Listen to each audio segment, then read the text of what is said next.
बोलो सियावर रामचंद्र की जय। तो कल से आगे की कथा शुरू करते हैं। भरत जी और रामचंद्र जी के चित्रकूट के मिलन का वर्णन चल रहा है। बड़ा लंबा और बड़ा मार्मिक प्रसंग है। आगे क्या कह रहे हैं वशिष्ठ जी? वशिष्ठ जी बोलेंगे, हे सभासदों, हे सुजान भरत, सुनो। सूर्य कुल के सूर्य महाराज श्री रामचंद्र धर्म धुरंधर और स्वतंत्र भगवान हैं। वे सत्य प्रतिज्ञ हैं, वेद की मर्यादा के रक्षक हैं। श्री राम जी का अवतार ही जगत के कल्याण के लिए हुआ है। वे गुरु, पिता और माता के वचनों के अनुसार चलने वाले हैं। वे दुष्टों के दल का नाश करने वाले और देवताओं के हितकारी हैं। नीति, प्रेम, परमार्थ और स्वार्थ को श्री राम जी के समान यथार्थ तत्व से कोई नहीं जानता। ब्रह्मा, विष्णु, महादेव, चंद्र, सूर्य, दिक्पाल, माया, जीव, सभी कर्म और काल, शेष जी और अन्य राजा आदि जहाँ तक भी प्रवृत्ता है और योग की जितनी भी सिद्धियाँ हैं जो वेदों में और शास्त्रों में गाई गई हैं, हृदय में अच्छी तरह विचार कर देखो तो यह स्पष्ट दिखाई देगा कि रामचंद्र जी की आज्ञा इन सभी के सिर पर है। अर्थात श्री राम जी ही सबके एकमात्र महान महेश्वर हैं। इसलिए श्री राम जी की आज्ञा और रुख रखने में ही हम सबका हित होगा। इस तत्व को और रहस्य को समझकर तुम सब सयाने लोग जो सबको सम्मत हो वही मिलकर करो। वशिष्ठ जी ने यही बात कही कि जब कोई कह रहे हैं कि राम जी को वापस ले चलो, कोई अलग अलग मत वहाँ पर रखे जा रहे हैं। कोई कह रहे राम जी चाहेंगे नहीं। इधर देवताओं को भी परेशानी हो गई थी कि ये निकल के तो बहुत प्रॉब्लम हो जाएगी। वहाँ वशिष्ठ जी ने, उनके देवगुरु बृहस्पति जी ने उसको समझाया। तो इस तरह से वहाँ पे वो चल रहा है। तो वशिष्ठ जी ने एक स्पष्ट बोल दिया कि जब आप सारे सब लोगों की क्या सम्मति है वो सब मिल करके करो, क्योंकि श्री राम जी का जो राज्याभिषेक सबके लिए सुखदायक है। मंगल और आनंद का मूल तो यही एक मार्ग है। कौन सा? कि अब रघुनाथ जी अयोध्या जाएं और अपना राज तिलक करा लें। और श्री रघुनाथ जी अयोध्या चलें किस प्रकार, विचार कर कहो और वही उपाय किया जाए। सभी लोग सोचो कि रामचंद्र जी किस तरह से अयोध्या वापस चल सकते हैं। मुनि श्रेष्ठ ने जो ये नीति, परमार्थ और स्वार्थ में सनी हुई जो वाणी कही, सबने बड़े आदर पूर्वक सुनी, पर किसी को कोई उत्तर नहीं आता। अब वशिष्ठ जी से ज्ञानवान वहाँ और कौन होगा। लेकिन उन्होंने, क्योंकि जब कभी कमेटी और मीटिंग बैठती है तो वहाँ सबके मत लिए जाते हैं, चाहे कोई कितना भी ज्ञानवान हो। नीति यही कहती है कि प्रत्येक व्यक्ति को सुना जाए। तो वो सब भोले भाले बेचारे लोग सब विचार शक्ति से रहित हो गए, कोई कुछ नहीं बोल पड़े। तब भरत जी ने सिर नवाकर हाथ जोड़े। भरत जी खड़े हुए, उन्होंने कहा कि सूर्यवंश में एक से एक अधिक बड़े बहुत से राजा हो गए और सभी के जन्म के कारण माता पिता होते हैं। कोई भी राजा होता है तो भाई कोई ना कोई तो उसका माता पिता होगा, तभी वो पैदा होता है। और शुभ अशुभ कर्मों को विधाता देते हैं, ये सब जानते हैं। शुभ और अशुभ कर्मों का जो फल मिलता है वो ऊपर विधाता से मिलता है। आपकी आशीष ही एक ऐसी है जो दुखों का दमन करके समस्त कल्याणों को सज देती है। यह सारा संसार जानता है कि हे स्वामी, आप वही हैं जिन्होंने विधाता की गति को भी रोक दिया। आपने जो टेक दी, जो निश्चय कर दिया, उसे कौन टाल सकता है। गुरु जी को कह रहे हैं वो। अब आप मुझसे उपाय पूछ रहे हैं। वशिष्ठ जी से कह रहे हैं वो कि आप जो चाहें वो कर सकते हैं। भाई गुरु तो पर ब्रह्म समान है, इसलिए तो गुरुर ब्रह्मा गुरुर विष्णु गुरुर्देवो महेश्वर गुरुर साक्षात पर ब्रह्म तस्मै श्री गुरुवे नमः। इसलिए तो वो कह रहे हैं कि आप क्या नहीं कर सकते हो, जो चालो वो जो टालना टाल सकते हो, और फिर आप मेरे से उपाय पूछ रहे हो। यह सब मेरा दुर्भाग्य है। भरत जी के प्रेम में वचनों को सुनकर गुरु जी के हृदय में एकदम से प्रेम उमड़ आया और वे बोले, हे तात, तुम्हारी बात सत्य है, पर है राम जी की कृपा से ही जो तुम कह रहे हो ना कि मैं सब कुछ कर सकता हूँ, ये सब कर सकता हूँ, वो बात तो ठीक है, लेकिन वो सब मेरा नहीं है, वो राम जी का। बड़े लोग सब ऐसा ही कहते हैं। और तुम्हारी कृपा भयो सब काजू, हनुमान जी भी कहते हैं सुंदरकांड में, जब वो कहते हैं ना कि भाई आप बड़ा आप पवन सुत जो कीन जो करनी, सहसो मुखन जाए सो बरनी, कि आपने जो किया वो हजारों मुखों से भी वर्णन किया जाता है, तभी वो कहते हैं तुम्हारी कृपा भयो सब काजू, इसमें मेरा कुछ नहीं है भगवान, आप की कृपा से। तो यहाँ वशिष्ठ जी भी वही कह रहे हैं कि वो जो तुम कह रहे हो कि मैं जो कुछ ये कर सकता हूँ तो उसमें मेरा कुछ नहीं, वो सब भगवान की कृपा से है। राम विमुख को तो स्वप्न में भी सिद्धि नहीं मिलती। हे तात, मैं एक बात कहने में सकुचाता हूँ। वशिष्ठ जी कह रहे हैं कि बुद्धिमान लोग सर्वस्व जाता देखकर आधे की रक्षा के लिए आधा छोड़ दिया करते हैं। क्या कह रहे हैं? बुद्धिमान लोग जब देखते हैं कि सारा जा रहा है, पूरा ही जा रहा है, तो कम से कम आधे को ही बचा लो। तो ऐसा होता है कि जब आग लगती है, जब पूरी तरह से उसको बुझाने के बजाय फिर जो बुद्धिमान लोग हैं वो क्या करते हैं, जो आगे न लगे तो बीच में से आगे जो बचा हुआ है आगे जा करके उसको आधे को तो बचा लो, क्योंकि इसको बुझा करके वो भी जाएगा साथ में, कि इसको बुझाने के चक्कर में लगे रहे और आगे जो बढ़ती गई तो वो भी चला जाएगा। तो बुद्धिमान लोग यही बोलते हैं, भैया कीमती सामान को पहले निकाल लो, बाद में बुझाएंगे या बीच में उसको ऐसा अड़ंगा डाल दो कि आगे नहीं बढ़े, इतना ही खा के रह जाए। तो इसलिए वो कह रहे हैं कि बुद्धिमान लोग जो है सर्वस्व जाता हुआ देख करके आधे की रक्षा के लिए आधा छोड़ दिया करते हैं। इसलिए तुम दोनों भाई भरत शत्रुघ्न तुम वन को जाओ। उन्होंने बोल दिया आप और शत्रुघ्न दोनों वन को जाओ और लक्ष्मण सीता और श्री रामचंद्र जी को लौटा दिया जाए। मेरे हिसाब से ये बढ़िया रहेगा। ये सुंदर वचन सुनकर दोनों भाई एकदम हर्षित हो गए, भरत और शत्रुघ्न। हाँ, उनके सारे अंग परमानंद से परिपूर्ण हो गए, उनके मन प्रसन्न हो गए, शरीर में तेज सुशोभित हो गया। ऐसा लगा उनको कि मानो राजा दशरथ जी उठे हों। उनको इतना मतलब खुशी हो गई कि हमको जो गुरु, और रामचंद्र जी राजा हो गए हों। अन्य लोगों को तो इसमें लाभ अधिक और हानि कम प्रतीत हुई, परंतु रानियों को दुख और सुख समान ही थे। उनको तो राम लक्ष्मण वन में रहें या भरत शत्रुघ्न, दो पुत्रों का वियोग तो सहना ही पड़ेगा। यह समझकर वे सब रोने लगी। जब वशिष्ठ जी ने ऐसा बोला तो उनके लिए तो बराबर ही है, चाहे राम लक्ष्मण जाएं चाहे भरत शत्रुघ्न जाएं। तो भरत जी कहने लगे कि मुनि ने जो कहा वह करने से सारे संसार के जीवों को उनकी इच्छित वस्तु देने का फल होगा। 14 वर्ष की कोई ज़्यादा अवधि नहीं है, मैं जन्म भर वन में वास कर सकता हूँ। मेरे लिए इससे बढ़कर और कोई सुख नहीं है। श्री रामचंद्र जी और सीता जी हृदय की जानने वाले हैं और आप सर्वज्ञ और सुजान हैं। यदि आप यह सत्य कह रहे हैं तो हे नाथ, अपने वचनों को प्रमाण कीजिए और उसके अनुसार व्यवस्था कीजिए। अगर आप वास्तव में ये कह रहे हो कि हम दोनों बरत जाएं तो बड़ा आनंद होगा। मैं तो पूरी जिंदगी भर मतलब वहाँ रह सकता हूँ वन में, जिससे कि पूरे संसार भर के लोगों का फायदा होगा रामचंद्र जी के यहाँ रहने से। तो भरत जी के वचन सुनकर और उनका प्रेम देख करके सारी सभा सहित मुनि वशिष्ठ जी विदेह हो गए। विदेह होने का मतलब अपने देह की सुध नहीं रही। भरत जी की महान महिमा समुद्र है। फिर तुलसीदास जी आगे उपमाओं पर भरत जी की महान महिमा समुद्र है और मुनि की बुद्धि उसके तट पर अबला स्त्री के समान खड़ी है और वह उस समुद्र के पार जाना चाहती है। इसके लिए उसने हृदय में उपाय भी ढूंढे, पर उसे पार करने का साधन नाव, जहाज या बेड़ा कुछ भी नहीं पाती। भरत जी की बड़ाई और कौन करेगा? तलैया की सीपे में भी कहीं समुद्र समा सकता है। तो ये जो उपमा के बाद मुनि वशिष्ठ जी के अंतरात्मा को भरत जी बहुत अच्छे लगे और वे समाज सहित श्री राम जी के पास आए। भरत वो वशिष्ठ जी कुछ बोले नहीं, उनके वचन सुन के वो सारे मीटिंग वाले लोगों को जो सभासद थे सबको लेकर राम जी के पास आए। प्रभु राम जी ने उनको प्रणाम किया और बड़ा सुंदर आसन गुरु जी को दिया। सब लोग मुनि की आज्ञा पाकर के बैठ गए। फिर श्रेष्ठ मुनि देश काल और अवसर के अनुसार विचार करके वचन बोले।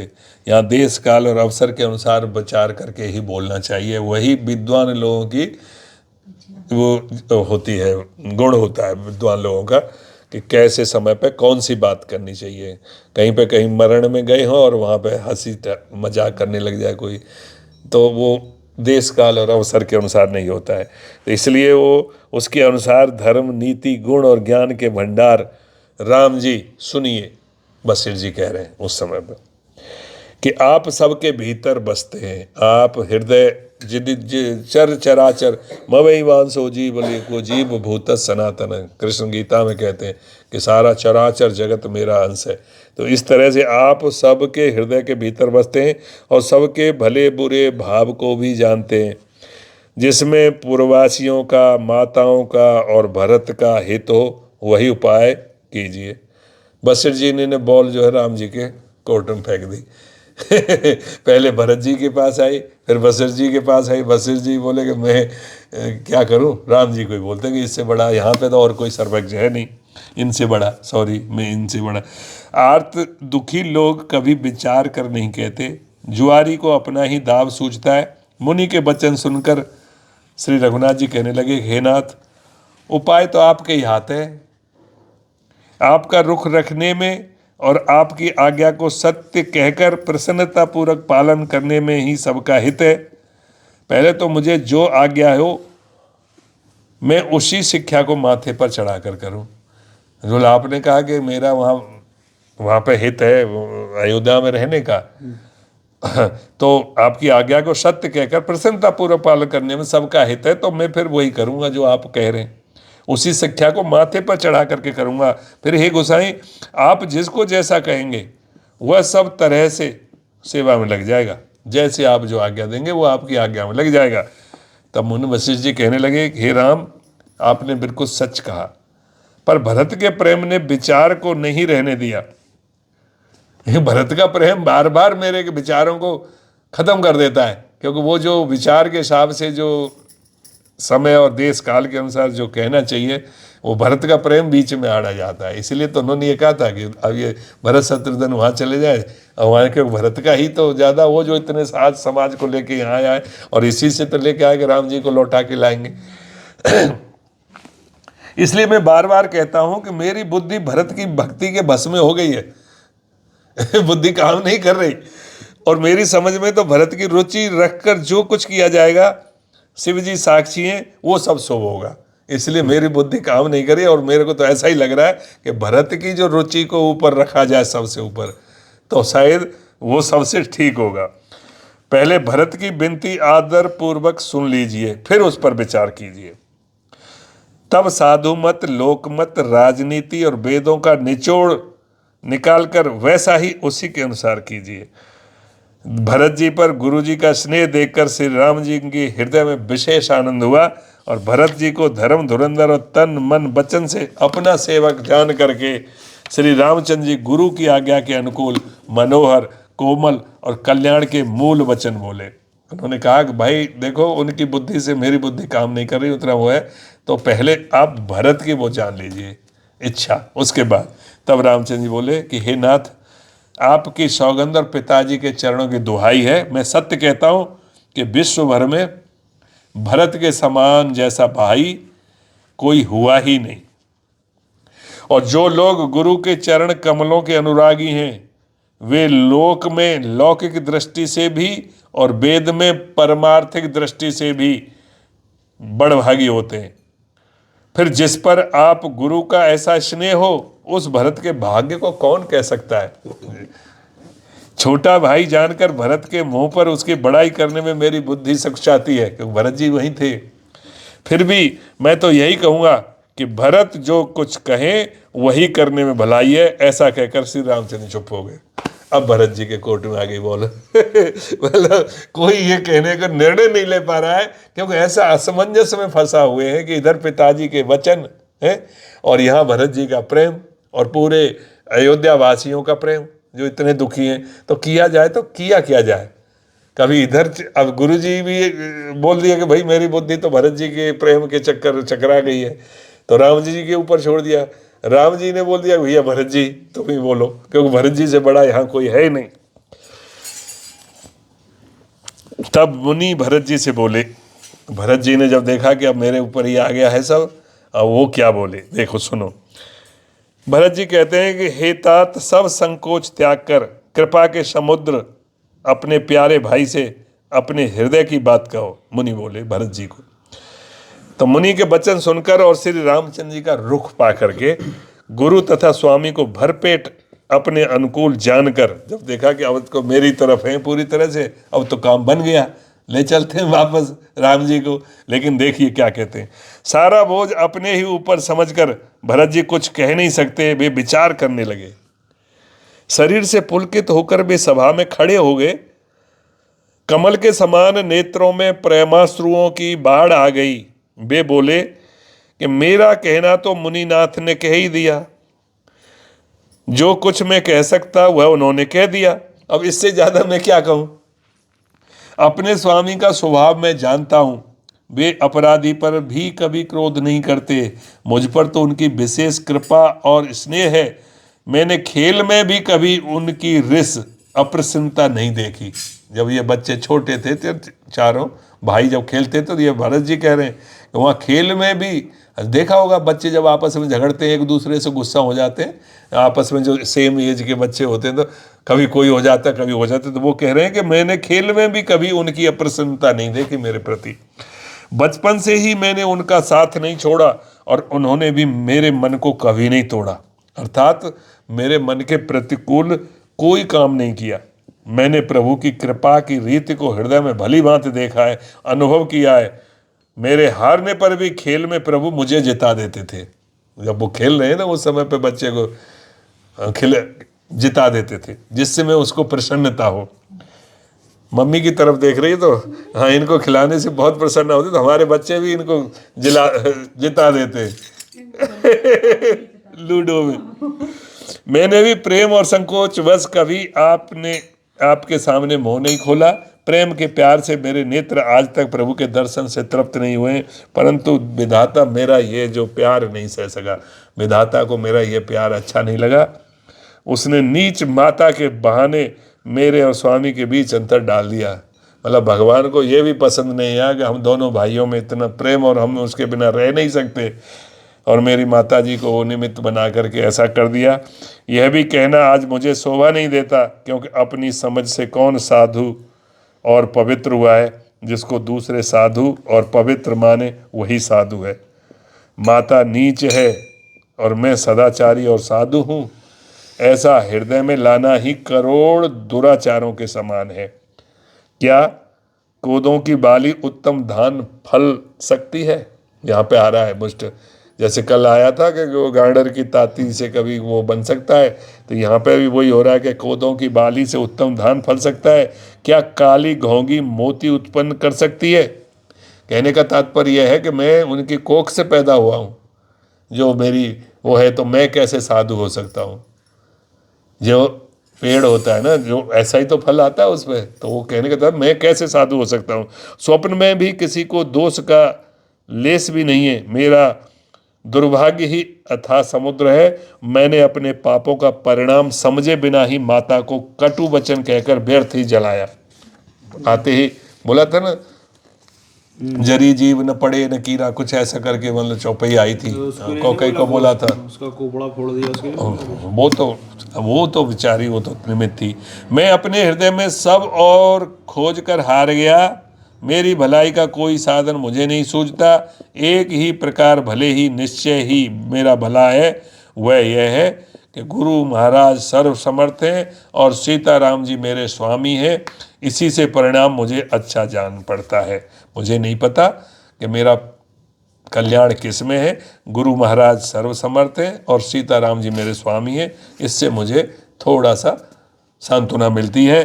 साधुओं की सभा में गुरुजी और स्वामी के समीप इस पवित्र तीर्थ स्थान में मैं सच भाव से कहता हूँ, यह प्रेम है या प्रपंच, छल कपट है या झूठ है या सच, इसे सर्वज्ञ मुनि वशिष्ठ जी और अंतर्यामी श्री रघुनाथ जी जानते हैं। प्रेम के प्रण को निभाकर महाराजा पिताजी का मरना और माता की कुबुद्धि, दोनों का सारा संसार साक्षी है। माताएं व्याकुल हैं, वे देखी नहीं जाती। अवधपुरी के नर नारी दुसह ताप से जल रहे हैं। मैं ही इन सारे अनर्थों की जड़ हूँ। यह सुन और समझकर मैंने सब दुख सहा है। श्री रघुनाथ जी लक्ष्मण और सीता जी के साथ मुनियों का सा भेष धारण कर वे बिना जूते पहने प्यारे पैदल ही वन को चले गए। यह सुनकर शंकर जी साक्षी हैं, इस घाव से भी मैं जीता रह गया। यह सुनते ही मेरे प्राण नहीं निकल गए। फिर निषाद राज का प्रेम देखकर भी इस वज्र से भी कठोर हृदय में छेद नहीं हुआ, यह फटा नहीं।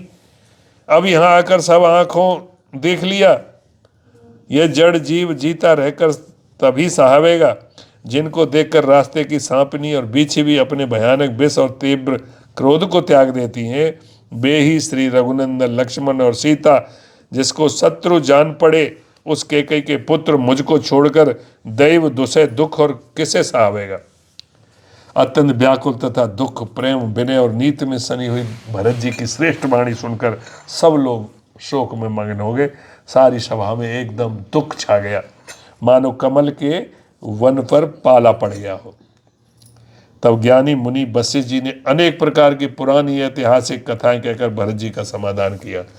जब भी कभी कोई आदमी विषाद में जाता है तो पौराणिक कथाओं को कह भक्तों की कथाओं को सुन के उसका समाधान किया जाता है।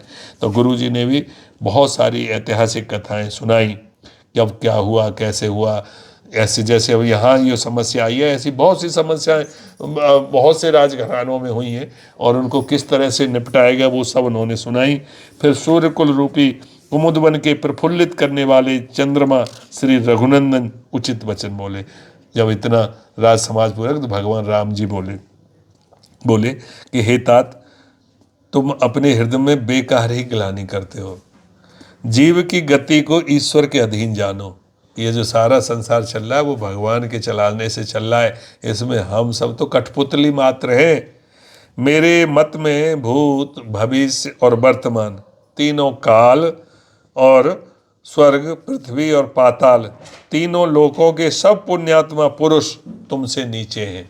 राम जी कह रहे हैं, हृदय में भी तुम पर कुटिलता का आरोप करने से ये लोक, यहाँ के सुख, यश आदि बिगड़ जाता है, परलोक भी नष्ट हो जाता है, मरने के बाद भी अच्छी गति नहीं मिलती। माता कैकेयी को तो वे ही मूर्ख दोष देते हैं जिन्होंने गुरु और साधुओं की सभा का सेवन नहीं किया है। बोले कि जो लोग साधु सेवा और सत्संग जिन्होंने नहीं किया है वो ही माता कैकेयी को और दोष दे सकते हैं या आपकी सम्मति के बारे में बोल सकते हैं कि ऐसा कहेगा। हे भरत, तुम्हारा नाम स्मरण करते ही सब पाप, प्रपंच, अज्ञान और समस्त अमंगलों के समूह मिट जाएंगे तथा इस लोक में सुंदर यश और परलोक में सुख प्राप्त करेगा। ये राम जी के वचन है। इसलिए आज देख लो, भरत जी का जब भी रामलीला में जो वो प्रसंग आता है तो क्या हाल होता है। मतलब दुष्ट से दुष्ट आदमी, कैसी भी बुद्धि वाला आदमी भी रोए बिना नहीं रहता है वहाँ पे। इतना वो प्रेम आज भी उस रामलीला में होता है। तो आप सोचो वो साक्षात जिस समय पे ये घटना हो रही होगी तब उस पर वहाँ के व्यक्तियों का क्या हिसाब रहा होगा। तो राम जी ने जब ऐसा बताया बस भरत जी को कि ऐसा कभी जो कोई सपने में भी नहीं सोचा, जो एक बार आपका नाम ले लेगा वो ही यहाँ की तो बात छोड़ो परलोक में भी तर जाएगा, ऐसा राम जी कह रहे हैं। और इस बात को जारी रखेंगे हम कल की कथा में। आज की कथा को आज हम यहीं विराम देते हैं। राम जी के वचन सुन करके भरत जी देखो क्या कहते हैं वो कल सुनेंगे। बोलो सियावर रामचंद्र की जय।